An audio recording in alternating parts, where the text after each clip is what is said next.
भगवान क्या खाते हैं,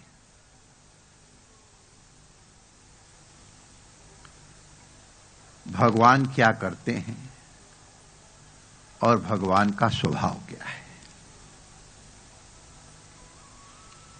अपनी अपनी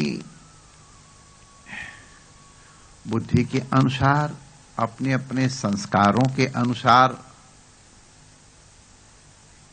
लोग नाना प्रकार की व्याख्याएं करते हैं और वो परमात्मा में सब व्याख्याएं ठीक है।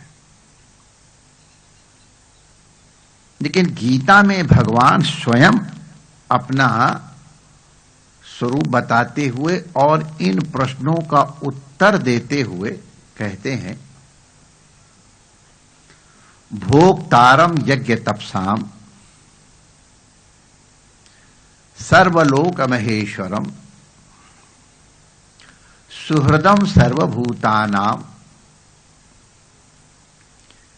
ज्ञात्वा माम ज्ञात्वा शांतिम रक्षति। भगवान कहते हैं कि जीव का परम लक्ष्य शांति की प्राप्ति, परमानंद की प्राप्ति। तो परम शांति का उपाय बताया कि तुम हमारे बारे में जान लो बस। ऐसा विश्व के किसी धर्म में नहीं है कि खाली भगवान को जान लो तो तुम्हारा काम चल जाएगा। वहां बताया जाता है, या उनके शरणागत हो या उनके अनुयायियों के शरणागत हो, या ये विधियां हैं, इस ग्रंथ के अनुसार आपको व्यवस्था करनी है। लेकिन गीता अद्भुत शास्त्र है। वो कहता खाली ज्ञात्वा माम रक्षति शांतिम रक्षति, मुझे जान करके ही तुम शांति की प्राप्ति कर लोगे। कैसे जाने? तो भगवान भोग काहे का लगाते हैं। तो हमारे ब्रजवासी तो 56 तरह के भोग लगाते हैं, बल्कि और बढ़ के भी लगाते हैं।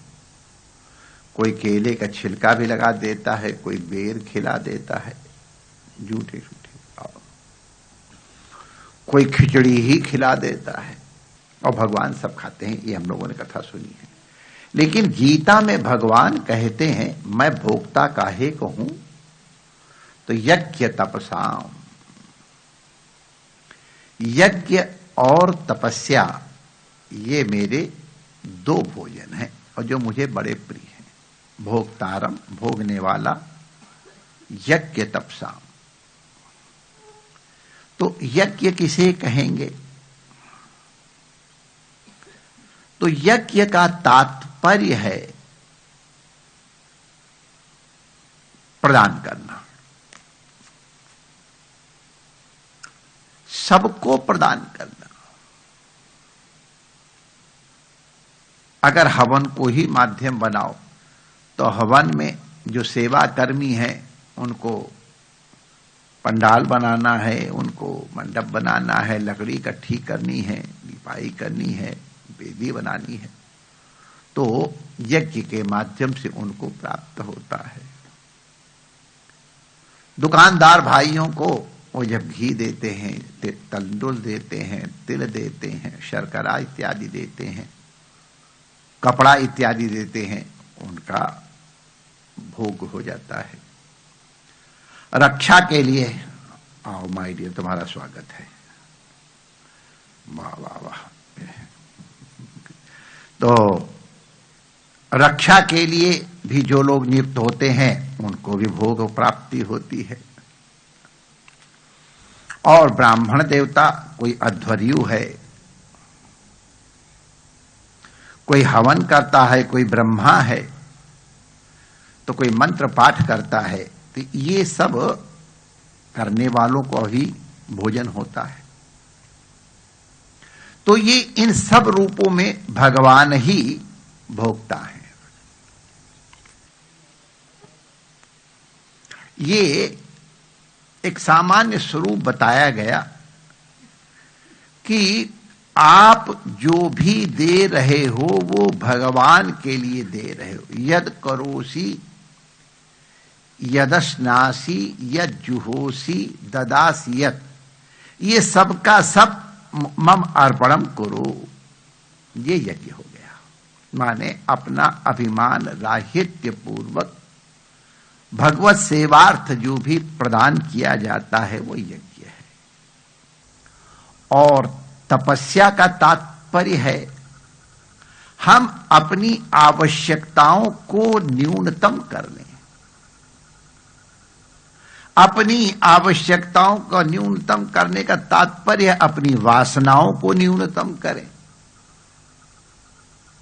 तो जिनकी वासनाएं जितनी न्यूनतम हैं, जिनकी आकांक्षाएं जितनी न्यूनतम हैं, जितना भोग की सामग्री का स्वीकरण न्यूनतम है, वो उतना बड़ा तपस्वी है। भगवत गीता में तपस्या का तात्पर्य है अपने में संयम रखना, वाणी का संयम, नेत्रों का संयम, रसना का संयम, जिह्वा का संयम। तो अगर जो संयमी है और जो परोपकार के लिए निरंतर संलग्न है, वो उसकी समस्त चेष्टाएं भगवान का प्रिय भोज्य है। भगवान बड़ी प्रसन्नता पूर्वक स्वीकार करते हैं। भगवान करते क्या हैं? समस्त चराचर जगत के महेश्वर माने सबसे बड़े पूज्य, वही इस लोक के कर्ता भी हैं, वही इसके भरता भी हैं और वही इसके संघर्ता भी हैं। ये उनका महेश्वरत्व है, उनका स्वभाव है सुहृदम सर्वभूतानां। भगवान सबके सुहृद हैं। मित्र माने हितैषी। क्योंकि भगवान ने रामायण में कहा है ना, सब मम प्रिय सब मम उपजाए। क्योंकि सबके सब मेरे उपजाए हुए हैं, इसलिए सबके सब में मुझे प्रिय हैं। जैसे माता को अपनी हर संतान प्रिय, वैसे भगवान को अपनी हर संतान प्रिय है। तो ये भगवान का स्वभाव है। भगवान जो भगवान की सेवा करते हैं, केवल उनका ही भरण पोषण नहीं करते हैं। जो भगवान की निंदा करते हैं उनको भी भगवान भोजन और पानी, आकाश, वायु सब प्रदान करते हैं।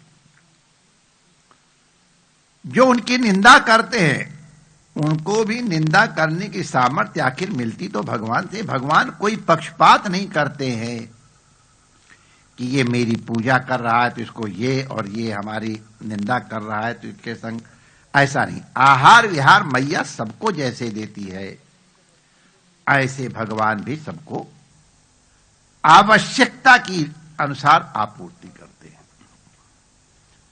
जो भगवान के इस स्वभाव को जान जाएगा, इसका मतलब क्या हुआ कि सब भगवान के हैं, भगवान सबके सुहृद हैं।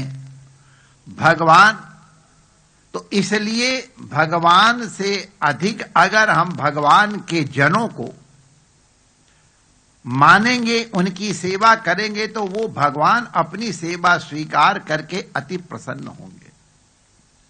हम अपना अभिमान न्यूनतम करके, अपनी आवश्यकताओं को न्यूनतम करके, अपनी समस्त चेष्टाएं भगवान को अपना उत्पन्न करने वाला, पालन करने वाला, संघर्ता अत्यंत प्रिय समझते हुए, सुहृद समझते हुए, जो कुछ भी हमारी चेष्टाएं हैं, यत् करोषि यदश्नासि यज्जुहोषि ददासि यत् तपस्यसि कौन्तेय तत्कुरुष्व मदर्पणम्।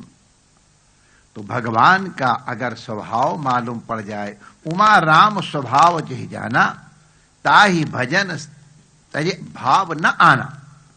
तो भगवान के स्वभाव को जान लेने से, वास्तविक रूप से जान लेने से, अनुभव कर लेने से मनुष्य की प्रत्येक चेष्टा में अंतर हो जाएगा। समस्त दुखों का कारण मोह है, वो मोह निवृत्त हो जाएगा। क्योंकि हमको मालूम है सब कुछ भगवान का है। जब मोह निवृत्त हो गया तो द्वेष भी निवृत्त हो जाएगा, क्रोध भी निवृत्त हो जाएगा। तो ये जो क्रम बना हुआ है, ध्यायतो विषयान पुंसा संगस्तेषु उपजायते, संगा संजायते कामा, कामात् क्रोधात् क्रोधो विजायते, क्रोधात् भवति सम्मोहात्, सम्मोहात् स्मृति विभ्रमा, स्मृति भ्रंशात् बुद्धिनाशात्, बुद्धिनाशात् प्रणश्यति। ये जो सीढ़ी की गति है ये उल्टी होकर के प्रयास से भगवान की सन्निधि को प्राप्त कर लेता है और परम शांति की अनुभूति करता है। कहीं स्वर्ग में, वैकुंठ में या परलोक में या अगले जन्म में नहीं, इसी जन्म में ही वो परम शांति की उपलब्धि कर लेता है। केवल भगवान के स्वभाव को जानना है कि भगवान सबके सुहृद हैं, इस संपूर्ण जगत के महेश्वर हैं और हमारे किए हुए सत्कर्मों को स्वीकार करते हैं, यज्ञ और तप को।